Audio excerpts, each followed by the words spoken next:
കേരളത്തിന്റെ വൈദ്യുതി ആവശ്യങ്ങളെ നിറവേറ്റുന്നതിൽ പ്രധാന പങ്ക് വഹിക്കുന്ന ഒന്നാണ് ഇടുക്കി ജലവൈദ്യുതി പദ്ധതി. കൊച്ചു കേരളത്തെ സംബന്ധിച്ചിടത്തോളം ജീവവായു പോലെ പ്രാധാന്യം അർഹിക്കുന്നതാണ് ഇടുക്കി അണക്കെട്ട്. ഏഷ്യയിലെ രണ്ടാമത്തെ വലിയ ആർച്ച് ഡാം, രാജ്യത്തെ ആദ്യത്തെ ആർച്ച് ഡാം, കേരളത്തിലെ ഏറ്റവും വലിയ ജലവൈദ്യുതി പദ്ധതി തുടങ്ങി നിരവധി വിശേഷണങ്ങളും ഇടുക്കി ഡാമിന് സ്വന്തമാണ്. പെരിയാറിൽ നിന്നുള്ള വെള്ളത്തെ 3 അണകൾ കെട്ടി മെരുക്കിയെടുത്ത് വൈദ്യുതി നിർമ്മിക്കുന്ന പ്രക്രിയയാണ് ഇടുക്കിയിൽ നടക്കുന്നത്. ചരിത്രം പലപ്പോഴും അങ്ങനെയാണ്. ആകസ്മികമായ സംഭവങ്ങളാണ് പിന്നീട് ചരിത്രത്തിൽ ഇടം പിടിക്കുന്നത്. പശ്ചിമഘട്ടത്തിൽ നിന്ന് ഇരമ്പിയെത്തുന്ന പെരിയാറിനെ തടുത്തു നിർത്തിയാൽ വൈദ്യുതി ഉൽപ്പാദിപ്പിക്കാൻ സാധ്യതകൾ ഉണ്ടെന്ന ആശയം ആദ്യമായി നാമ്പിട്ടത് ഇറ്റാലിയൻ എഞ്ചിനീയറായിരുന്ന EJ ജേക്കബിന്റെ മനസ്സിലായിരുന്നു. വലിയ ആ ആശയത്തെ പദ്ധതി രൂപത്തിലാക്കിയ ജേക്കബ് ഇക്കാര്യം 1919 ഏപ്രിലിൽ തിരുവിതാംകൂർ ഭരണകൂടത്തെ അറിയിക്കുകയായിരുന്നു. എന്നാൽ അനുകൂലമായി യാതൊന്നും തന്നെ സംഭവിച്ചില്ല. പള്ളിവാസൽ പദ്ധതിയിലായിരുന്നു അന്നത്തെ ഭരണാധികാരികൾക്ക് താല്പര്യം. പുതിയ ഒരു പദ്ധതിയും ചിലവുകളും അവരെ സംബന്ധിച്ചിടത്തോളം പ്രായോഗികമായി തോന്നിയതുമില്ല. പിന്നീട് പെരിയാറിന്റെ സാധ്യതകൾ മറ്റൊരാളുടെ ശ്രദ്ധയിൽപ്പെടുന്നത് 1922 മലങ്കര എസ്റ്റേറ്റ് സൂപ്രണ്ടായിരുന്ന WJ ജോൺ ഇടുക്കി മലനിരകളിൽ വേട്ടയ്ക്കായി വന്നപ്പോൾ അദ്ദേഹത്തിനൊപ്പം വഴികാട്ടിയായി കരുവെള്ളയൻ കൊലുമ്പൻ എന്ന ആദിവാസിയും ഉണ്ടായിരുന്നു. കൊലുമ്പൻ ജോണിനൊരു കാഴ്ച കാട്ടിക്കൊടുത്തു. തല ഉയർത്തി നിൽക്കുന്ന കുറവൻ കുറത്തി എന്നീ 2 മലകൾ, നടുവിലൂടെ ഒഴുകുന്ന പെരിയാർ. ചില കാഴ്ചകൾക്കൊരു പ്രത്യേകതയുണ്ട്. മനസ്സിൽ ഒരു സ്പാർക്ക് ഉണ്ടാക്കാൻ അത് ധാരാളം. പുതിയ ആശയങ്ങളും ചരിത്രത്തിൽ അടയാളപ്പെടുത്തിയ മുഹൂർത്തങ്ങളും അതിൽ നിന്ന് പിറവിയെടുക്കും. ഇടുക്കിയിൽ ഡാം കെട്ടി പെരിയാറിനെ മെരുക്കി അതിലെ വെള്ളം ഉപയോഗിച്ച് വൈദ്യുതി ഉൽപ്പാദിപ്പിക്കാൻ കഴിയുമോ എന്ന ചിന്ത ജോൺ സഹോദരനുമായി പങ്കുവച്ചു. എഞ്ചിനീയർ ആയിരുന്നു ജോണിന്റെ സഹോദരൻ തോമസ്. സഹോദരന്റെ സഹായത്തോടെ ജോൺ പദ്ധതി റിപ്പോർട്ട് 1932 തിരുവിതാംകൂർ സർക്കാരിന് സമർപ്പിച്ചു. 26 കോടി രൂപയായിരുന്നു സമർപ്പിക്കപ്പെട്ട പദ്ധതിയുടെ ചിലവ്. അന്നത്തെ കാലത്ത് ഭീമമായ തുകയായിരുന്നു ഇത്. എന്നാൽ കാര്യങ്ങൾക്ക് യാതൊരു പുരോഗമനവും ഉണ്ടായില്ല. 1937 ഇറ്റലിക്കാരനായ ഒരു എഞ്ചിനീയറും പദ്ധതിക്ക് അനുകൂലമായ ഒരു പഠന റിപ്പോർട്ട് സർക്കാരിന് നൽകുകയുണ്ടായി. പദ്ധതിക്ക് അനുകൂലമായ നിരവധി റിപ്പോർട്ടുകൾ പലപ്പോഴായി പിന്നെയും സമർപ്പിക്കപ്പെട്ടു. 1947 തിരുവിതാംകൂർ ചീഫ് ഇലക്ട്രിക്കൽ എഞ്ചിനീയർ ആയിരുന്ന ജോസഫ് ജോൺ നൽകിയ റിപ്പോർട്ടായിരുന്നു പദ്ധതിക്ക് അനുമതി ലഭിക്കാൻ ഇടയാക്കിയത്. റിപ്പോർട്ട് തയ്യാറാക്കാനായി WJ ജോണിന്റെ പഴയ റിപ്പോർട്ടും ജോസഫ് ജോൺ വിശകലനം ചെയ്തിരുന്നു. 1956 വർഷത്തിന്റെ അവസാന കാലത്താണ് പിന്നീട് പദ്ധതിക്ക് കാര്യമായ ഒരു ചലനമുണ്ടാകുന്നത്. ജലവിഭവ കമ്മീഷൻ വിശദമായ പരിശോധന നടത്തി ഒരു റിപ്പോർട്ട് 1961 സമർപ്പിച്ചു. ഒടുവിൽ എല്ലാ തടസ്സങ്ങളെയും തള്ളി നീക്കിക്കൊണ്ട് 1961 പദ്ധതിയുടെ രൂപരേഖയും തയ്യാറായി. 1963 ആസൂത്രണ വകുപ്പിന്റെ അംഗീകാരവും പദ്ധതിക്ക് ലഭിച്ചു. പ്ലാനിംഗ് കമ്മീഷന്റെ അനുമതി ലഭിച്ചതോടെ തൊട്ടടുത്ത വർഷം സൂപ്രണ്ട് എഞ്ചിനീയർ EU ഫിലിപ്പോസിന്റെ ചുമതലയിൽ പ്രാഥമിക ജോലികൾ ആരംഭിച്ചു. വലിയ ചർച്ചകൾക്ക് ശേഷം പദ്ധതി ഉദ്ഘാടനം 1969 ഏപ്രിൽ 30 അന്നത്തെ കേരള മുഖ്യമന്ത്രി EMS നിർവഹിച്ചു. നിർമ്മാണ ചുമതല സംസ്ഥാന വൈദ്യുതി വകുപ്പിനായിരുന്നു. സംസ്ഥാന സർക്കാരിനെയും വൈദ്യുതി ബോർഡിനെയും സംബന്ധിച്ചിടത്തോളം പുതിയൊരു പദ്ധതിയാണ് ആർച്ച് ഡാം നിർമ്മാണം. കനേഡിയൻ കമ്പനിയായ SNC ലാവ്ലിന്റെ സഹായം ഇക്കാര്യത്തിൽ അവർക്ക് ലഭിച്ചു. ടെക്നിക്കൽ ഉപദേശം ലാവ്ലിൻ കമ്പനിയുടെ എഞ്ചിനീയർമാരാണ് നൽകിയത്. പദ്ധതി നടത്തിപ്പിനായി കനേഡിയൻ ധനസഹായവും ലഭിച്ചു. നിർമ്മാണ പ്രവർത്തനങ്ങൾക്ക് കാനഡ നേതൃത്വം നൽകിയപ്പോൾ ആർച്ച് ഡാം നിർമ്മാണത്തിന്റെ വൈദഗ്ധ്യം ഉണ്ടായിരുന്ന ഫ്രാൻസിലെ സാങ്കേതിക വിദഗ്ധരും പദ്ധതിയുടെ പങ്കാളികളായി. തൊഴിലാളികളെ വലിയ തോതിൽ ആവശ്യമായ പദ്ധതിക്കായി രാജ്യത്തിന്റെ മിക്ക സംസ്ഥാനങ്ങളിൽ നിന്നും അവരെ എത്തിക്കുകയായിരുന്നു. ഹിന്ദുസ്ഥാൻ കൺസ്ട്രക്ഷൻ കമ്പനിയായിരുന്നു ഇതിന്റെ ചുമതല. ആദ്യഘട്ടത്തിൽ 15,000 തൊഴിലാളികളെ നിർമ്മാണ പ്രവൃത്തികൾക്കായി എത്തിച്ചു. രാവിലെ 6 മണിക്ക് തുടങ്ങി 3 ഷിഫ്റ്റുകളായി രാപ്പകലില്ലാതെ ആയിരുന്നു നിർമ്മാണം. ഡാം നിർമ്മാണത്തിനിടയിൽ 85 തൊഴിലാളികൾ മരണപ്പെടുകയും ചെയ്തു. നിർമ്മാണ പ്രവർത്തനത്തിനായി ഇടുക്കിയിലെത്തിയ തൊഴിലാളികളിൽ പലരും പിന്നീട് ഡാം നിർമ്മാണം കഴിഞ്ഞിട്ടും മടങ്ങിപ്പോയതുമില്ല. ഇടുക്കിക്കാരായി പലരും ഇവിടെ തന്നെ തുടരുകയായിരുന്നു. കുറവൻ കുറത്തിമല WJ ജോണിന് കാട്ടിക്കൊടുത്ത കൊലുമ്പന്റെ സേവനം മുൻനിർത്തി KSEB അദ്ദേഹത്തിന് ജീവിത അവസാന കാലത്ത് 60 രൂപ പെൻഷൻ നൽകി. കൊലുമ്പൻ 1970 മരിച്ചു. ഡാം കമ്മീഷൻ ചെയ്യുന്നതിന് മുൻപായിരുന്നു കൊലുമ്പന്റെ മരണം. കൊലുമ്പന്റെ കാലശേഷം മകന് 40 രൂപ ധനസഹായം നൽകി വന്നുവെങ്കിലും കാലക്രമേണ അത് നിർത്തലാക്കി. 1973 മുതൽ റിസർവോയറിൽ വെള്ളം ശേഖരിക്കാൻ തുടങ്ങി. പിന്നീട് 1975 ട്രയലും നടത്തി. 1976 ഫെബ്രുവരി 12 രാജ്യത്തിന്റെ പ്രധാനമന്ത്രി ഇന്ദിരാഗാന്ധി പദ്ധതി ഉദ്ഘാടനം ചെയ്തു.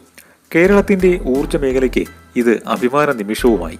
വലിയൊരു നിർമ്മാണ അത്ഭുതമായി തല ഉയർത്തി നിൽക്കുകയാണ് ഇടുക്കി ആർച്ച് ഡാം. കുറവൻ കുറത്തിമലകളെ കമാന ആകൃതിയിൽ ഒരു അണകെട്ടി ബന്ധിപ്പിച്ചുകൊണ്ടാണ് പെരിയാറിന്റെ ഒഴുക്കിനെ തടഞ്ഞു നിർത്തിയിരിക്കുന്നത്. പ്രദേശത്തിന്റെ പ്രത്യേകതകൾ കണക്കിലെടുത്തുകൊണ്ടായിരുന്നു ഇടുക്കി ഡാമിന്റെ നിർമ്മാണം.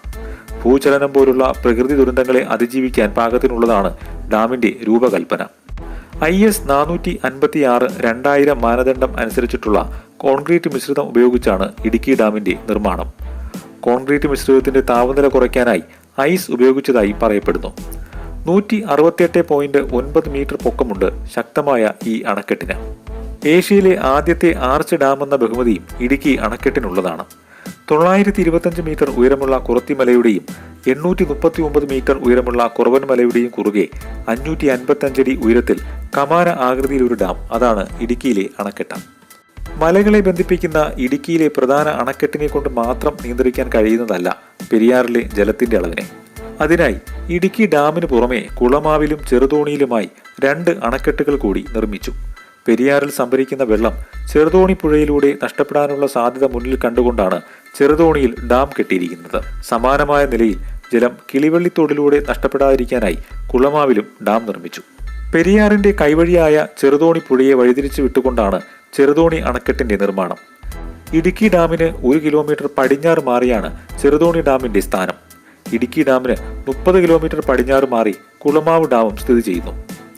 3 അണക്കെട്ടുകൾ വഴി സംഭരിക്കുന്ന ജലമാണ് റിസർവോയറിൽ സംഭരിക്കുക. ഡാം പണിത് ഇരട്ടയാറിൽ നിന്ന് ഭൂഗർഭ തുരങ്കം വഴി അഞ്ചുരുളിയിലും പീരുമേട്ടിലും, അഴുതയാറിന് കുറുകെ ചെക്ക് ഡാം പണിത് തുരങ്കം വഴി പെരിയാർ നദിയിലും വെള്ളം എത്തിക്കുന്നു. ഇടുക്കി വൈദ്യുതി പദ്ധതിയുടെ വൃഷ്ടി പ്രദേശം വളരെ വലുതാണെന്ന് സാരം. 5 നദികൾ, 20 ഇതര ഡാമുകൾ, അനേകം ഭൂഗർഭ തുരങ്കങ്ങൾ, ഇതെല്ലാം ആർച്ച് ഡാമുമായി ബന്ധപ്പെട്ട് കിടക്കുന്നു. 300 വർഷമാണ് ഇടുക്കി ഡാമിന്റെ കാലാവധിയായി കണക്കാക്കുന്നത്. 60 ചതുരശ്ര കിലോമീറ്റർ ചുറ്റളവിൽ സ്ഥിതി ചെയ്യുന്ന ഡാമിന്റെ ജലസംഭരണിയിൽ 74.5 ദശലക്ഷം ഘനയടി വെള്ളം നിറയ്ക്കാനാവും. 70.5 അടി വരെ മാത്രമാണ് സംഭരിക്കുക.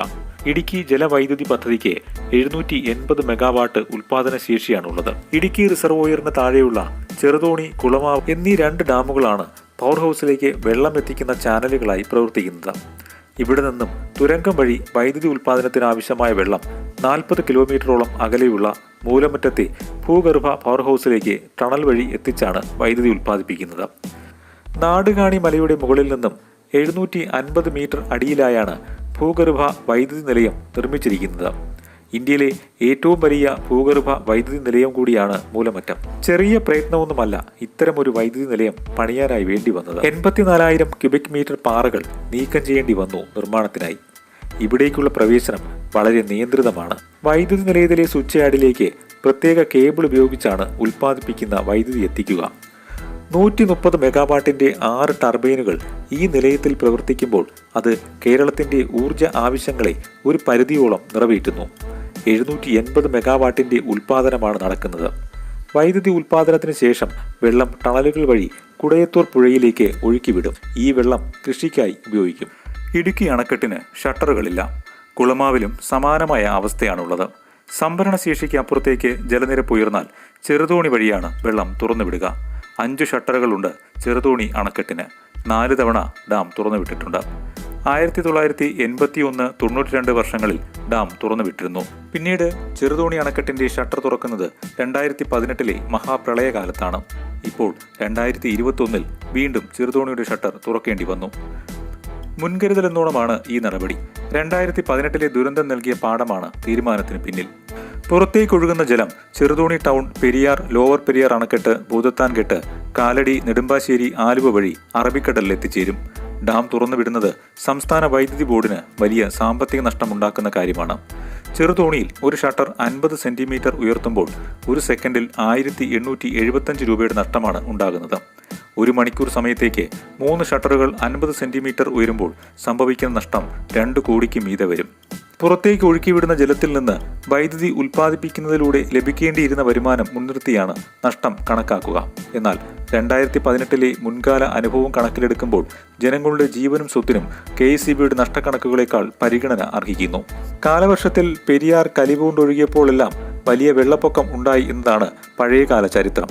99 വെള്ളപ്പൊക്കം ഉദാഹരണമായി ചൂണ്ടിക്കാട്ടപ്പെടുന്നു. താഴ്ന്ന പ്രദേശമായ കുട്ടനാട്ടിൽ കാലവർഷ സമയത്ത് പ്രളയസമാനമായ സാഹചര്യമുണ്ടാകാൻ പെരിയാറിലെ വെള്ളം കാരണമായിരുന്നു. കേരളത്തെ പ്രത്യേകിച്ചും എറണാകുളം, തൃശൂർ ജില്ലയുടെ പടിഞ്ഞാറൻ മേഖലകളെ വെള്ളപ്പൊക്കത്തിൽ നിന്ന് രക്ഷിക്കുന്നതിൽ ഇടുക്കി ഡാമിന് വലിയ പങ്കുണ്ട്. ഇടുക്കി ഡാം നിലവിൽ വന്നത് കുട്ടനാടിന്റെ ദുരിതം കുറയ്ക്കാൻ സഹായകമായി.